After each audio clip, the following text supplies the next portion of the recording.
Sejam muito bem-vindos ao EAD Unifatece. O futuro já começou. Essa frase nunca foi tão verdadeira. A gente está vivendo a maior revolução tecnológica que a humanidade já viu. São novas formas de trabalhar, de empreender, novos jeitos de se comunicar, novas maneiras de ensinar e de aprender. E você está de parabéns por fazer parte dessa revolução digital aqui no Centro Universitário Unifatece, uma instituição de ensino inovadora e acessível que está levando a educação de qualidade para todo o Brasil. Nossa rede de polos parceiros não param de crescer.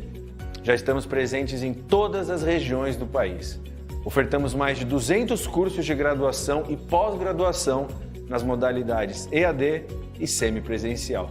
Com metodologia flexível e inovadora, nossos cursos estão organizados em trilhas de aprendizagem que facilitam o desenvolvimento acadêmico dos alunos de forma intuitiva e dinâmica. Além disso, nossos estudantes têm suporte e acompanhamento pedagógico constantes com o melhor time de professores e tutores do Brasil. E para os cursos e disciplinas que necessitam de atividades práticas presenciais, a gente criou os megapolos que contam com uma infraestrutura inovadora, com laboratórios totalmente equipados e tutores especializados. Viu só? É por isso que a EAD Unifatece é nota máxima no MEC. Centro Universitário Unifatece, fazendo o seu futuro.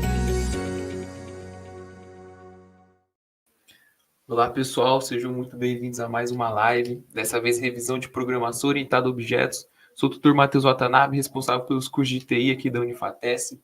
Então, eu vou estar aqui só para estar apresentando essa aula para vocês. Quem vai estar ministrando essa aula é um convidado muito mais do que especial, Gabriel Silva. Eu vou estar puxando ele aqui para vocês, ele vai estar apresentando, falando um pouquinho mais para vocês a respeito da educação dele, para onde ele passou, onde ele se formou, onde ele trabalha atualmente, né? Então, pessoal, fique à vontade para estar interagindo aí no chat, vou estar acompanhando junto com vocês. Não se esqueça de preencher a lista de presença, vou deixar ali fixada no topo do chat e também na descrição dessa live. E vou passar a bola agora para o Gabriel. Gabriel, fica à vontade. Boa noite, pessoal. Prazer, sou o Gabriel Silva. Eu sou engenheiro de software profissional há 2 anos. Recentemente fui contratado pela FATES como analista de sistemas. E eu atuo desde o começo com programação orientada a objetos, então ali desde meados de 2021 já passei por Java, que é o que eu vou mostrar hoje. Já orientei objeto em Python, em JavaScript, TypeScript, muitas outras linguagens. E eu vou estar mostrando aqui para vocês hoje um resumo, desde o começo ali de orientação a objetos até o mais importante. Então, vou estar compartilhando minha tela aqui com o projeto que eu fiz agorinha. Perfeito. Pessoal, para iniciar já logo de cara, a gente tem que entender o que é um objeto. Um objeto, você pode imaginar ele com qualquer coisa que tem características e funcionalidades. Ah, Gabriel, como assim? Imagina você, uma pessoa aqui. Imagina isso aqui é uma pessoa. Uma pessoa, ela tem características, como por exemplo, ela tem uma cor, ela tem a cor de cabelo, ela tem um tipo de cabelo, ela tem uma idade, ela tem um peso, ela tem uma altura. Isso são características. E isso não é inerte só de uma pessoa. Você pode pegar um animal, por exemplo. Um animal, ele pode ter as mesmas características, como idade, peso, cor. Ele pode ter outras, como por exemplo, você pode ter um dragão que cospe fogo, por exemplo. Então ele vai ter características diferentes. E além disso, a gente também tem as funcionalidades. Então uma pessoa, além de características, ela pode mover os braços dela, ela pode abrir a boca, ela pode piscar, ela pode conversar, ela pode andar. E você pode imaginar basicamente qualquer coisa como um objeto. Qualquer coisa que você consegue atribuir características e funcionalidades. E o projetinho que eu criei aqui pra gente, ele é um zoológico virtual. Então a gente vai estar usando aqui o exemplo dos animais. Então, aqui,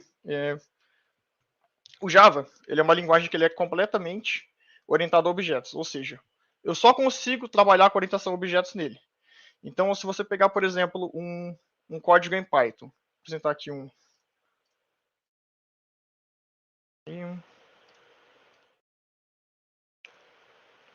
Se eu pegar um código em Python, por exemplo, eu posso escrever só isso aqui. Deixa eu até criar uma classe nova. Main.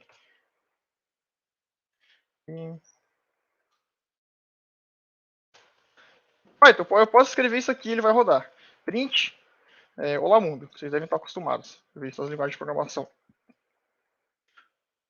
Olá Mundo, ele vai funcionar.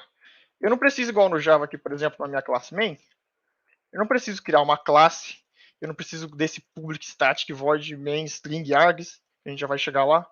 Eu só preciso escrever main. Simples.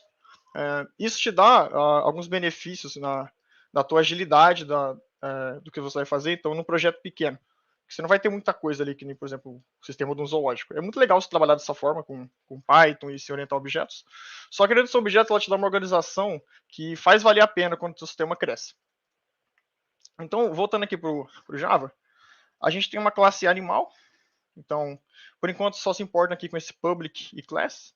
Esse public já chegou lá também. Então, a gente tem uma classe aqui que é um animal. No Java, a gente sempre vai trabalhar com classes, na orientação a objetos também. Então, tudo que você for criar aqui de arquivo vai ser uma classe. Não tem muito para onde fugir. E esse animal, ele tem 3 atributos simples, o nome, a idade e o peso. Primeiro, esse animal, vocês podem ver aqui, que ele só tá sendo definido aqui os atributos e aqui embaixo com as funcionalidades. Eu não estou fazendo nada com isso. Ele está basicamente fazendo nada, ele é só um esqueleto. Porque isso aqui é o que a gente chama de uma classe abstrata na orientação a objetos, e aqui especificamente no Java. Uma classe abstrata, eu não consigo fazer nada com ela, eu só uso ela como esqueleto. Então, eu vou pegar aqui, por exemplo, já a gente volta aqui. Tá, a classe abstrata não vai fazer nada.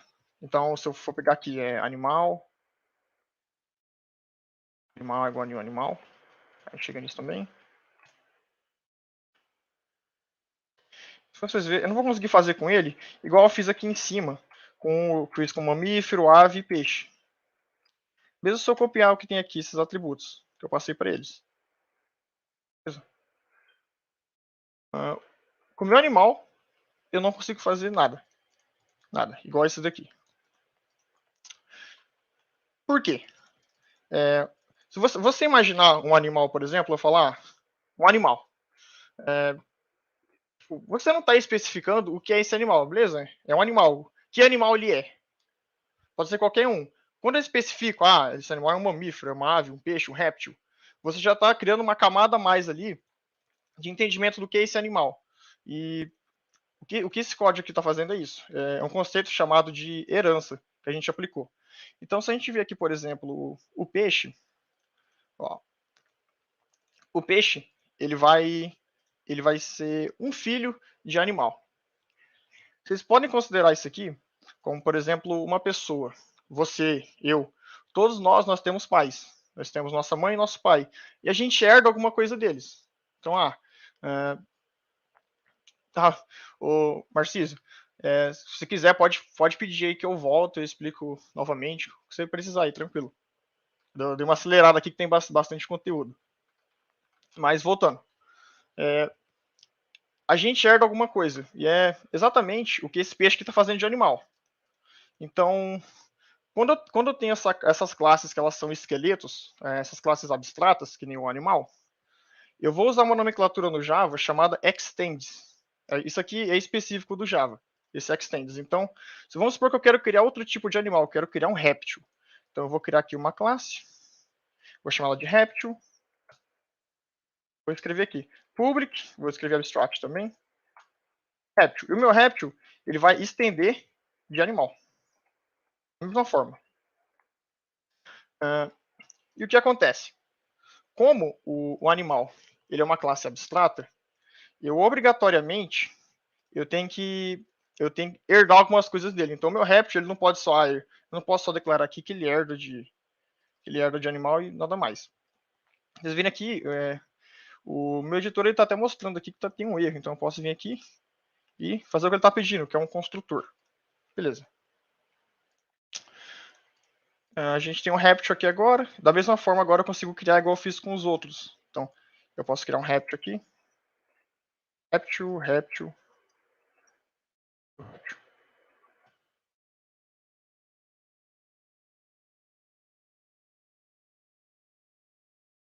Vai ser lagarto. Lagarto de 150 anos com 200 quilos. Beleza. Beleza. Isso aqui é o que a gente chama de herança. E além da herança, a gente também tem uma coisa chamada interface na orientação a objetos, que é muito importante. Então, aqui a gente pode ver, por exemplo, que eu tenho duas interfaces. Vamos pegar esse aqui que é o mais importante, a interface comida. Beleza. Isso aqui, da mesma forma que a gente fez com o animal ali, uma comida ela é um conceito abstrato. Eu não estou especificando que tipo de comida que é, que comida que é. Então, no Java, quando você define uma interface, ela vai ser uma classe que ela obrigatoriamente ela vai precisar que outra classe chame ela. Então, tipo, ó, essa comida ela tem que ser especializada. O que significa? Essa comida tem que virar alguma coisa, ela tem que virar uma carne, sei lá, ela tem que ser um cereal, alguma coisa do tipo. Então, preciso especificar isso. E é o que foi feito. Então, aqui, por exemplo, a gente tem a carne. A carne implementa a comida. Vocês podem ver que, apesar do conceito ele parecer bastante com o que a gente usou aqui na classe abstrata, que foi a classe do animal, tem uma coisinha diferente. Quando a gente fez um filho de animal, aqui no caso réptil, ele usou essa nomenclatura aqui, extends. Ele estende, o réptil estende de animal. Só que aqui na questão da carne, que ela veio de uma interface, ela tem um implements. Não. Aqui no Java, quando a gente vai trabalhar com interfaces, a gente usa a nomenclatura implements. A carne vai implementar a comida. O que difere? Por quê? Porque a interface é diferente da classe abstrata. Se os dois parecem a mesma coisa. Simples. Aqui o meu animal, que é uma classe abstrata, ó, eu defini aqui 3 métodos. 3 coisas que esse animal faz. Ele emite um som, ele move e ele alimenta. Só que eu não dei nenhuma funcionalidade para isso.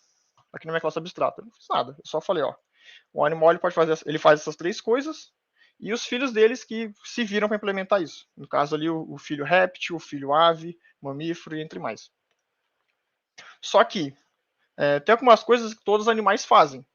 E seria muito ruim eu ter que, por exemplo, um animal, aqui, public void, nascer. Todo animal nasce. Então eu posso criar uma classe, criar um método aqui. Vou colocar um print no console. O animal nasceu. E com isso aqui, eu posso agora fazer com que todos os meus animais eles nasçam, sem eu ter que ir lá escrever código. Então aqui, por exemplo, no animal, no emitir som. O emitir som do réptil, o emitir som da ave, o emitir som das minhocas, dos peixes, vão ser diferentes. Então, por isso aqui na ave, o emitir som da ela está escrito ave canta. No emitir som do peixe, o peixe não faz som audível. E no do mamífero, o mamífero faz um som. Um som qualquer. Só que nascer, todos eles vão nascer igual. Então, eu posso fazer isso aqui. Eu posso colocar uma funcionalidade global. Uma coisa que todos os meus filhos vão herdar dessa forma. Só que, na questão da interface, eu não posso fazer isso. Então, por exemplo, eu tenho a minha interface aqui, comida. Eu vou fazer da mesma forma. Eu vou criar uma public aqui. A comida ela vai envelhecer. Devagar. Pronto. Minha comida estraga. E se eu quisesse fazer igual eu fiz ali com a classe abstrata, eu quero colocar algo global, que todo mundo que chamar essa interface, ele vai fazer isso. Vamos fazer o seguinte. Comida estraga. Aqui. Quando eu chamar essa interface agora, ela vai dar erro. Porque não pode.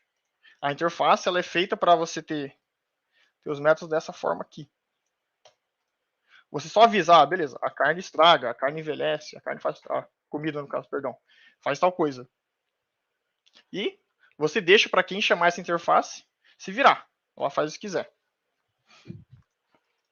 E uma outra coisa legal também da interface, que difere quando a gente está trabalhando com a classe mãe ali igual a classe animal, é que uma classe aqui, por exemplo, a minha classe carne, ela pode implementar duas interfaces ao mesmo tempo. Como assim?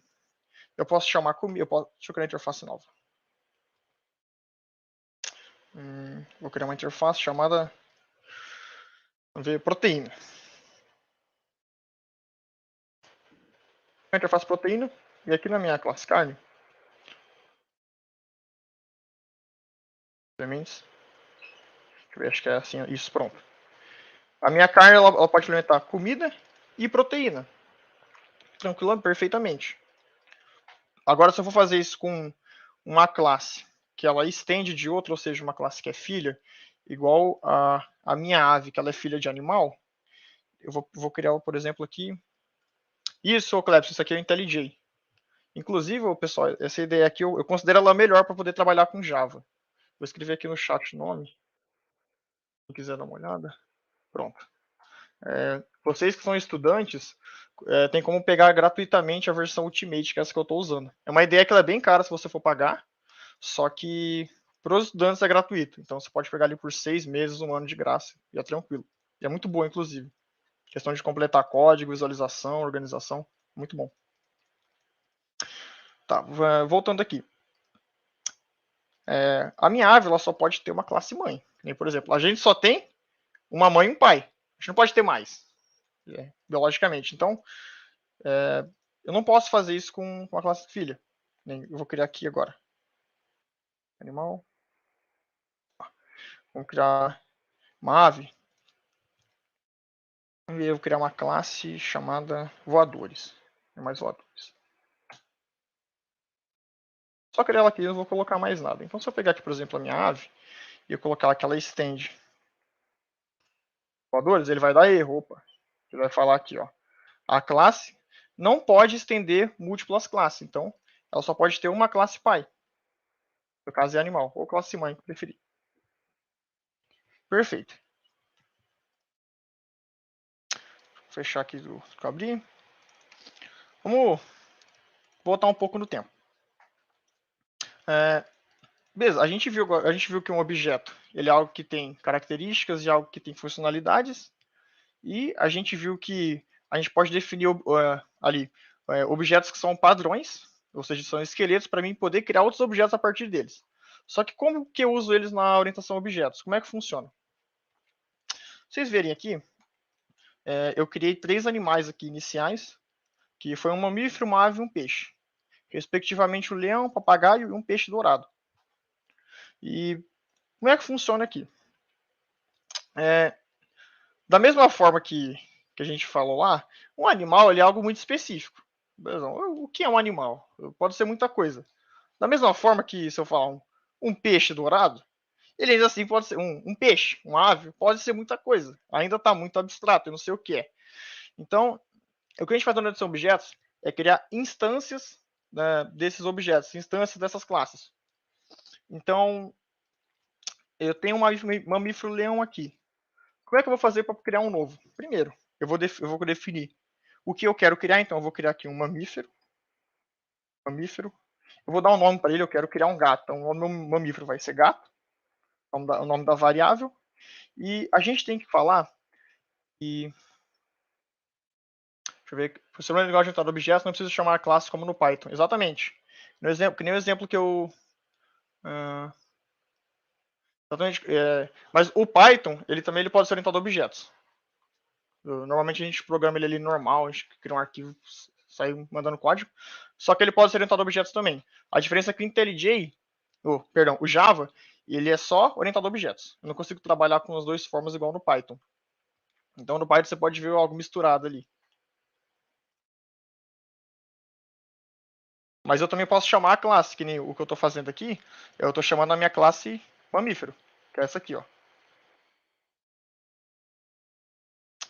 Tá, então, voltando aqui. Respondendo a pergunta do chat ali, pessoal. O gato. Eu tenho que falar que eu estou criando uma nova instância. Então, beleza. Já até me deu spoiler aqui do que eu tenho que escrever. Eu tenho que falar que eu estou criando um novo mamífero. E se eu só criar do jeito que eu falar que é um novo mamífero, vai dar problema. Ele não vai deixar. Por quê? Aqui na minha classe mamífero, eu defini um método que é o chamado método construtor, que é uma coisa muito importante da orientação a objetos. Sempre que você criar uma classe que é um objeto, que nem aqui, por exemplo, eu criei de mamífero, ele vai vir com uma coisa chamada construtor padrão. O que é isso? Vai ter um código aqui invisível que vai ser exatamente isso aqui, ó. Public mamífero.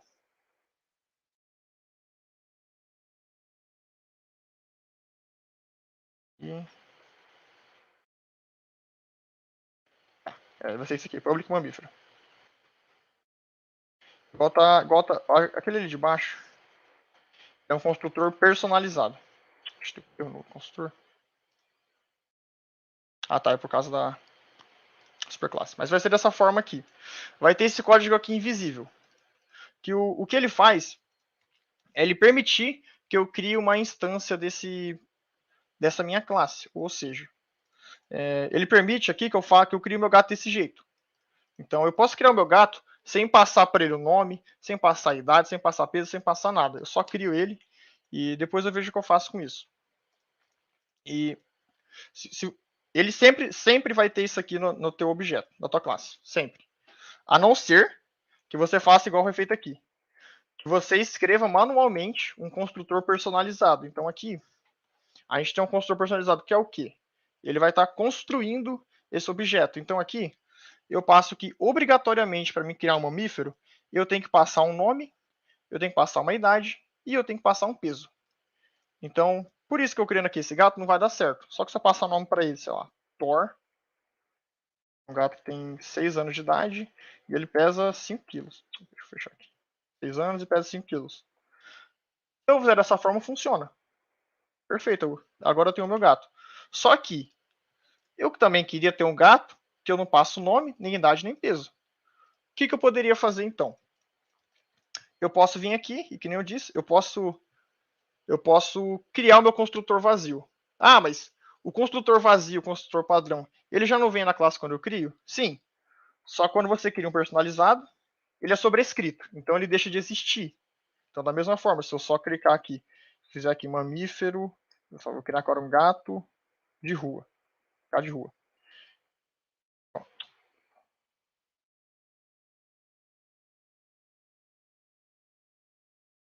Só criar aqui normal, ele não vai deixar, ele vai falar, opa, não pode, ó.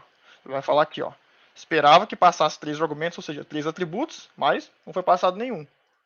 E é por isso que quando você cria um personalizado, você tem que criar de novo o padrão. Então, public, mamífero.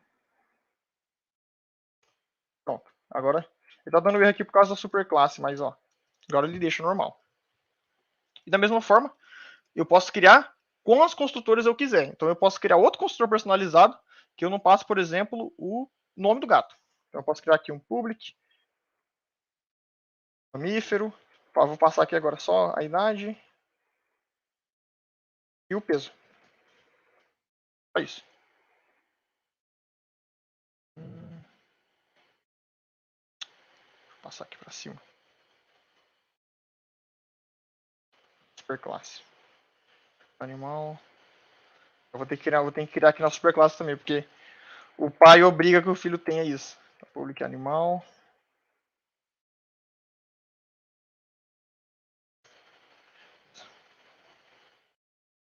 O nome. Seu nome, tá. Pronto, agora vai funcionar. Agora, então. E agora eu posso ter um gato que eu passo para ele só. Foi esse gato de rua mesmo. Vou passar para ele só a idade e o peso. Pronto, ele deixa normal. Então, quantos eu quiser. Tranquilo. Vamos ver mais algum conceito aqui. Uma coisa muito legal também. Se vocês já programaram em Java um pouco, devem ter percebido uma coisa estranha nos tipos de variáveis. Nem, por exemplo, eu posso definir aqui, eu tenho um int idade, só que eu posso ter um integer altura, que também é um inteiro, igual o int. Eu tenho aqui um double peso, mas eu posso ter um private double, com D maiúsculo, e vamos ver que atributo mais um animal pode ter. Caloria. Sei lá, caloria. Por que eu tenho no Java um int, um integer, um double e um double com D maiúsculo? Qual que é o sentido disso? No Java, a gente tem variáveis que a gente chama de primitivas e variáveis wrapper. E uma variável primitiva é essa aqui e essa aqui. Essas têm letra minúscula, que nem int, double, float também, se eu não me engano, boolean. Da mesma forma tem float com F maiúsculo, então se eu criar aqui um private float eu tenho, se eu criar double eu tenho, boolean eu também tenho. E o que difere? O que difere eu ter uma classe wrapper e uma classe primitiva? Simples. Sempre que vocês verem algo no Java que começa com letra maiúscula, é porque é uma classe. Isso é sempre vai ser uma classe. Ou então, o que eu tenho aqui é um int que não é uma classe e o integer que é uma classe que é um int. Então, o que eu posso fazer com esse integer que é uma classe? Muito simples. Ele tem mais funcionalidades. Então, eu posso pegar aqui, por exemplo, essa altura aqui. Eu posso pegar, deixa eu ver onde eu estou usando a altura. Vou pegar aqui o leão. Eu posso escrever aqui, por exemplo, dar um print, ponto .out, ln. Posso pegar a altura do leão aqui, que nem leão, ponto. Get altura. Altura não, caramba, vou pegar a idade. A idade que é um integer. E podem ver que eu posso passar várias funcionalidades aqui. Tá, a minha ideia bugou, não está mostrando, mas era para estar mostrando o resto aqui. Mas eu posso fazer, por exemplo, integer, ponto, parse int, isso aqui. Isso aqui faz o quê? Ele pega uma string, então, se for, por exemplo, 5, ele transforma no valor inteiro. E eu não posso fazer, por exemplo, int.parseInt. Porque o meu int aqui, no caso, é só uma variável normal. Igual quando você pega lá no Python, você cria uma variável do tipo string, do tipo char. Você não vai dar um ponto e chamar uma funcionalidade dela. Você vai só usar ela normal. Mas no caso aqui do Java, o integer eu tenho várias coisas, o float também, boolean. Então, dependendo do que e para que você vai usar a sua variável, o seu atributo, é interessante você usar essas variáveis wrapper, que é você colocar com a letrinha maiúscula. Eu prefiro sempre colocar, porque eu acabo uma hora ou outra usando. Então, eu preciso converter um texto para um valor numérico, e eu não quero ter que fazer um código ali, mesmo que seja de uma linha para isso. Eu só dou um integer.parseInt, double.parseInt. Muito simples. Deixa eu ver. Tem mais algo para ver?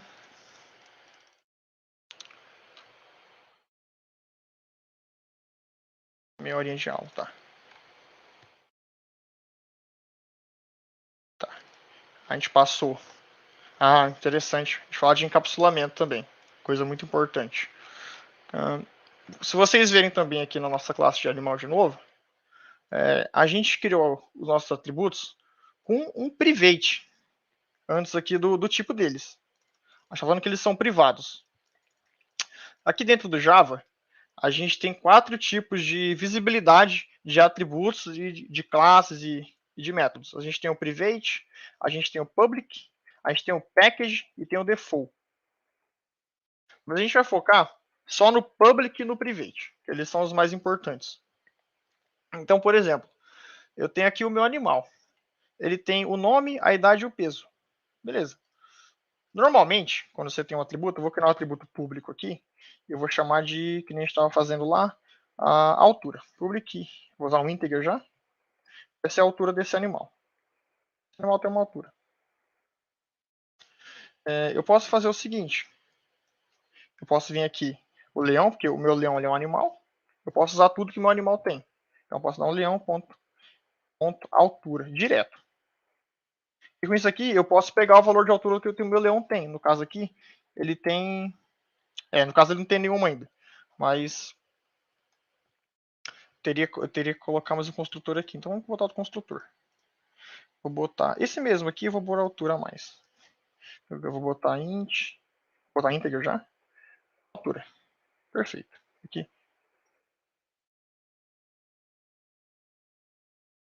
Esse ponto altura. Perfeito. Agora eu vou vir meu leão com mamífero. E vou adicionar aqui a altura. E aqui eu vou colocar a altura. Deixa eu ver o erro. Integer. Deixa eu ver o que deu. Bugou. Tá, vamos ignorar o bug.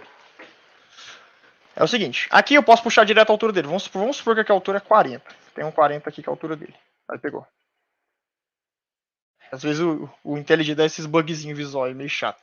Mas a gente tem aqui a altura agora. Eu posso puxar ela, eu posso atribuir um valor para leão para altura. Eu posso pegar aquele leão para altura.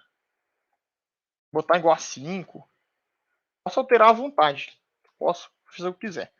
Isso aqui não é muito interessante, porque a gente acaba deixando os atributos expostos. Então, a gente pode acabar ali no... Porque um código empresarial, um projeto grande, vai ficar uma coisa absurda. É muito difícil você controlar tudo que tem nele. Então, você vai acabar zoando esse atributo aqui de algum jeito, se você deixar ele dessa forma. Bom, uma analogia que eu gosto muito de fazer é você imaginar que você tem lá o código de uma usina nuclear e você tem ali um atributo que é você tem um int, um private int aqui, que é energia lá de um reator nuclear. E você deixa ele público. Você tem público energia. Em algum momento do código, algum maluco vai lá e taca energia igual a 5.000. E aí você explode um reator. Dá tudo errado.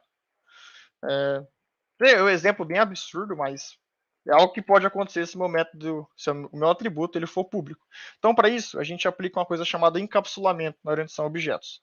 A gente define sempre os nossos atributos, praticamente sempre, como privados. E aí, dessa forma, aqui é a minha altura, por exemplo, eu não consigo puxar ela. Ó, a altura, não consigo puxar mais. E aí, a gente cria os métodos chamados getters e setters. Do inglês, os getters a gente vai estar puxando os valores e no setters a gente vai estar setando ou atribuindo valores. Então aqui no animal, você pode ver que, por exemplo, o nome, idade e peso eles já eram privados.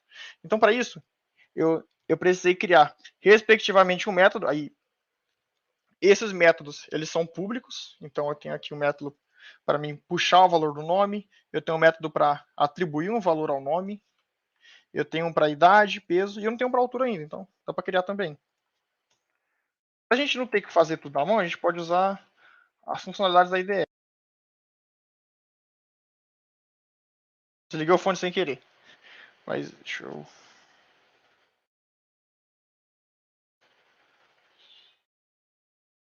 Tá. Eu não sei o botão desse notebook, mas a gente consegue gerar automaticamente aqui perfeito. Aqui em Generate. E sempre, pessoal, optem por usar ferramentas das ideias de vocês. Peguem ideias boas. No caso aqui, eu estou usando a IntelliJ, que é uma que eu me sinto acostumado, que eu gosto. Então, para mim ter que escrever um monte de código, eu posso só gerar tudo. Então, eu posso vir aqui em Generate. E eu posso colocar aqui, ó, getter e setter. E ele já pega aqui automático. Opa, esse atributo não tem ainda. Ele já gera. Tranquilo. Isso é uma coisa que vai aumentar muito a produtividade de vocês. E é muito bom. Pronto. Agora eu tenho get set altura. E eu consigo agora pegar a minha altura. Só que não daquela forma, ponto altura. Eu posso pegar o valor ponto, get altura. E eu consigo pegar ele normal. Quero colocar um valor, da mesma forma, ponto, set altura. Eu passo aqui, sei lá, 1.9. Um leão gigantesco. Opa, acho que é um íntegro, então é 19, 190. Pronto. E normal. Beleza.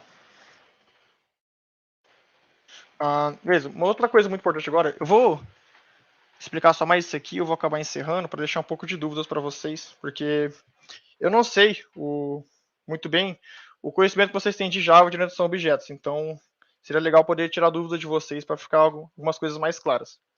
Então, eu vou encerrar aqui falando sobre o tratamento de exceções, que é uma coisa extremamente importante quando você vai trabalhar num software maior aí, que se você não fizer isso aqui, vocês devem saber já que quando você está rodando um código, geralmente, está rodando o código lá e dá um erro, o teu código ele para de rodar.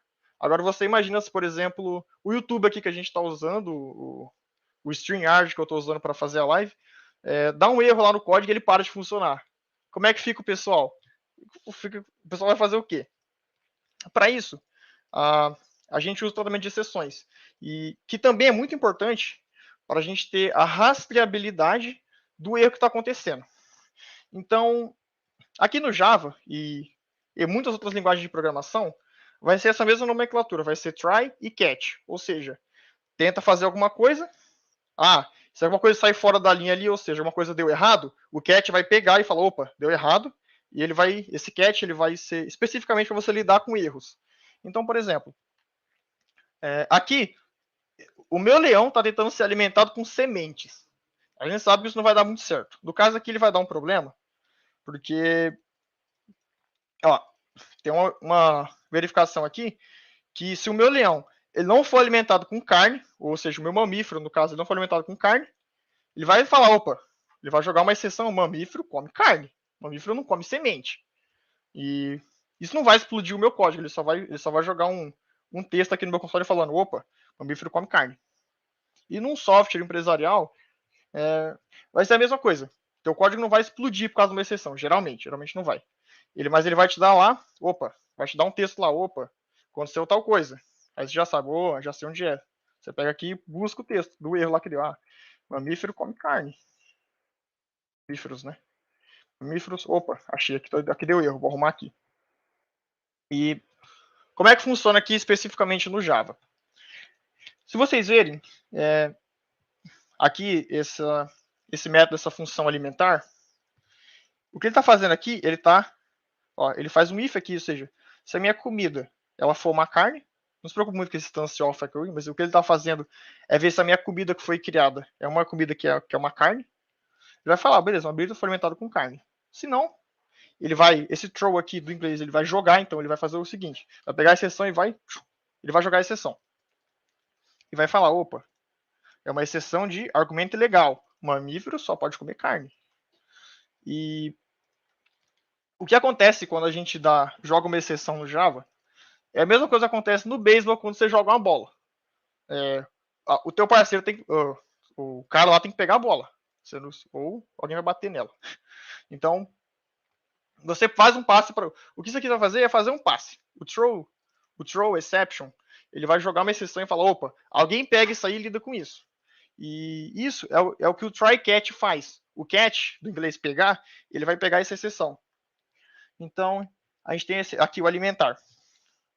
Ele joga uma exceção aqui, e ele é chamado aqui, ele pega. Então, o catch, quando ele pegar uma exceção, ele vai jogar um print aqui. O print pode ser, esse aqui, erro, alimentar leão.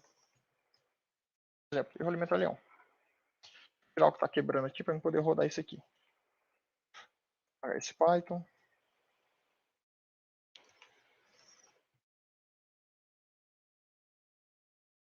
Esperamos que rode.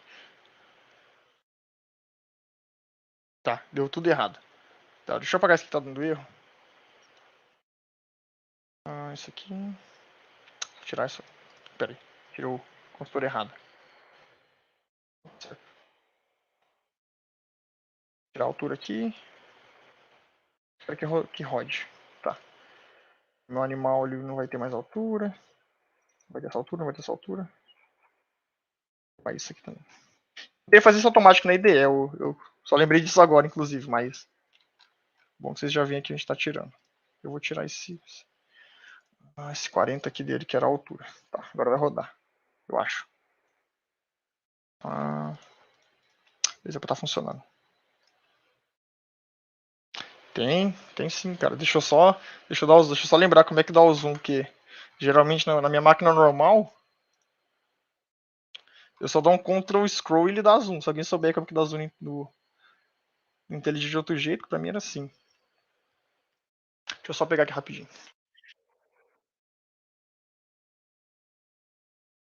Caixinha de font size, zoom.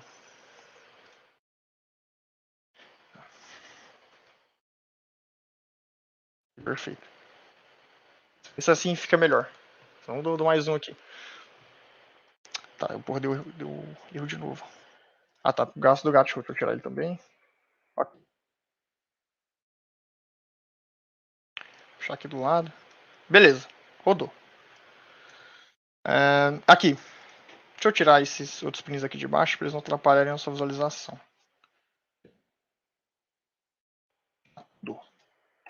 Tira. Isso aqui também tira tudo. Só quero meu leão, mais nada. Pronto.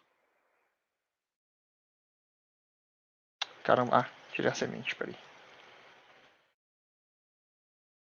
Já vai mostrar só duas coisas. Beleza, ó. O que aconteceu aqui? O meu código rodou. No caso, o meu código parou, porque ele não faz nada além de printar isso, mas se fosse uma aplicação real, por conta do erro de alimentar o meu leão com semente, não ia dar tudo errado. O que ele ia fazer? Ia ser mostrar isso aqui só no meu console e seguir a vida. Então, tem até algumas bibliotecas do Java que quando acontece um erro aparece em vermelho, aparece lá tipo um error. Então, aí outras bibliotecas de análise de dados, de log, eles avisam, opa, deu erro. Tudo muito bem organizado. Então, o que ele fez aqui? Eu fui alimentar o meu leão com semente. E o que ele fez?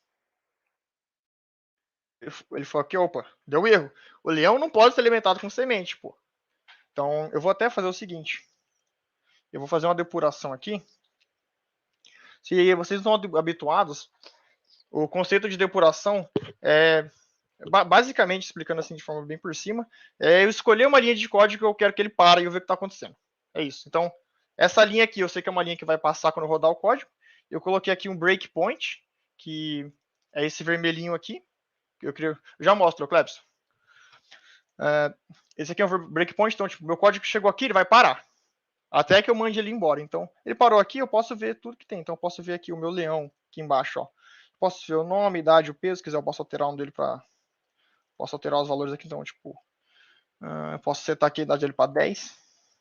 Aqui é tudo para você testar e ver se tem erro. Então, posso ver.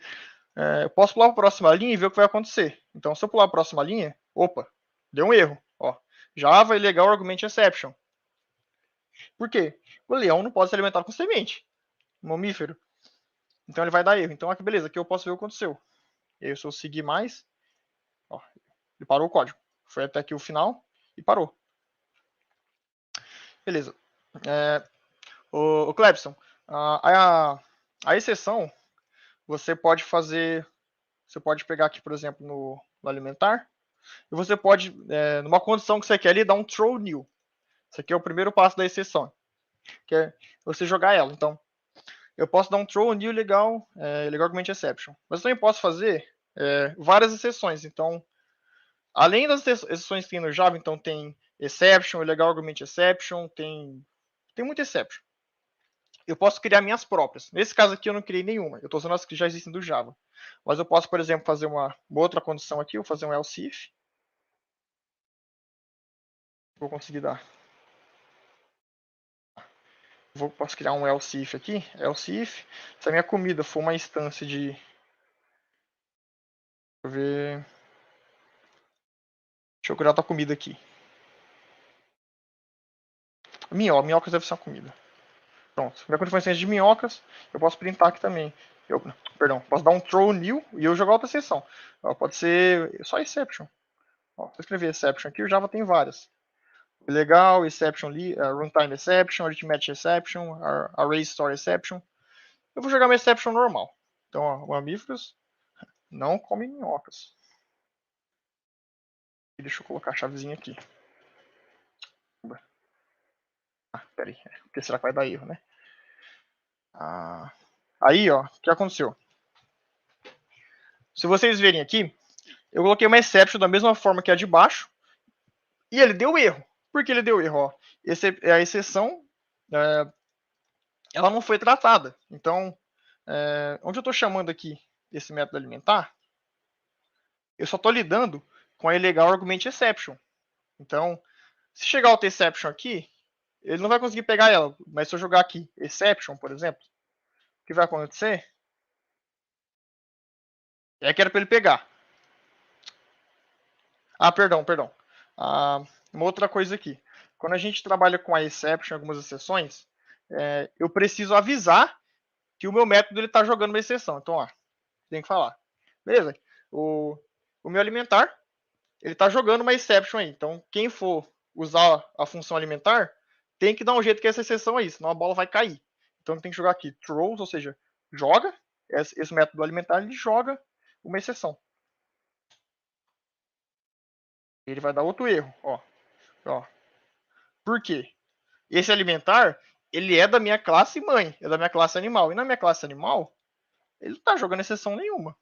Então aqui também, eu tenho que avisar que ele tá jogando uma exceção. Então, essa classe aqui, ela vai throws exception. E tudo certo. E aí eu consigo tranquilamente lidar com essa exceção. Isso aí. E da mesma forma que eu tenho um catch, eu tenho um catch para uma exceção, eu posso ter outros. Então, tem um catch para exception, eu posso ter outro catch aqui se eu quiser. E eu posso pegar legal argument exception e printar aqui system.out. Alimentar. Eu não sei que tá papagaio aqui. Tá? De novo. Vai falar aqui, ó, opa. A exceção já foi pega. Por quê? É uma coisa muito específica do Java aqui. A classe legal argument exception é uma classe que é filha da classe exception. Então ele, ó, ele é filho de runtime exception, que é filho de exception. Então ele é, na verdade, neto aqui nesse caso. Não é uma nomenclatura que a gente usa, mas o pai dele é runtime exception e o pai de runtime exception é exception. Então se eu pegar só exception aqui, ele já vai funcionar. Então, qualquer exceção que eu jogar aqui, porque a exception, ela é a classe mãe de todas as exceções do Java. Da mesma forma que toda classe que eu crio no Java, ela é filha da classe object. Então, se eu pegar, por exemplo, comida, não vai estar mostrando aqui, mas implicitamente, está invisível aqui, mas tem tipo um extends exception, object, perdão. Essa aqui, ó. Grande, ó. Isso aí. Pessoal, eu tinha até umas coisinhas para mostrar, mas estamos umas 50 minutos aqui de aula já. Se vocês quiserem deixar uma dúvida nesses últimos minutinhos, eu peço perdão se eu tiver corrido um pouco. Eu preparei bastante conteúdo aqui, acabou não dando muito tempo de mostrar tudo. Se vocês tiverem dúvidas também, quiserem adicionar aí, eu deixei meu GitHub deixei ele aí no chat, na descrição do vídeo, então no meu GitHub tem o link do LinkedIn também, quem quiser. E se ninguém mais tiver dúvida, é isso aí, pessoal. Obrigado pela atenção de vocês. Isso aí, tá no chat agora. Então, valeu, Lucas. Tive que dar uma corridinha aqui com o conteúdo, mas qualquer dúvida aí pode mandar no LinkedIn, no GitHub, tranquilo, olha no chat mesmo. Vou parar aqui a transmissão. Bom, vamos ver se vai surgir alguma dúvida aí, senão a gente já parte para o encerramento. Daí mais alguns minutinhos para os alunos.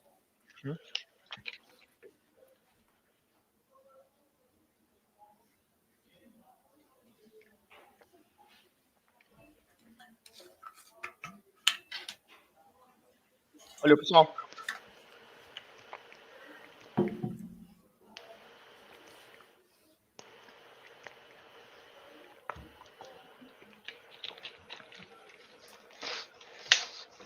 Bom, acho que como tem mais dúvidas, eu vou estar partindo para o encerramento aqui, então eu queria agradecer aí ao Gabriel por estar presente, por estar ministrando essa aula para a gente. Muito obrigado por ter comparecido aí, por ter dado esse aulão pro pessoal.